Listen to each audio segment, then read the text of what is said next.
Maboko na yo na mokongo na ngai tindika ngai. Yambala oyo eza ilamba ya kembo. Tunike tata pesa boboto lange eza ilamba ya famille. Oyo mwasi ya Potifara longola ngai ezalaki ya bango. Oyo misato ezalaki elamba ya prison. Yambala oyo nalati elamba ya palais. Oyo Yesu apesi ngai nani abotola yango.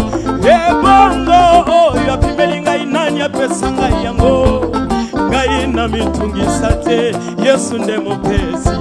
Miso na ngai beta beta te. Mbongo eza mutu ya kasi kondima na ngai eleki mbongo. Yambala oyo eza ilamba ya nkembo. Miso oyo emesana komoni eloko te na bomoi na ngai. Yambala sambo oyo ekomona eloko. Lipata oyo ya mokebo somone so anonse mvula. Mvula ekonoka akabe ya komona.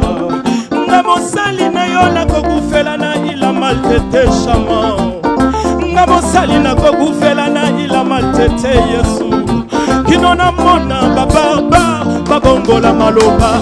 Ngai mosali na kolongwa mokilio na humiliation te. Nga na lenga lenga te. Nazaya nzambe lisusu na te pate pate. Alliance za makosi nako kolela te. Nakoma ya nzambe nako mitungisa te.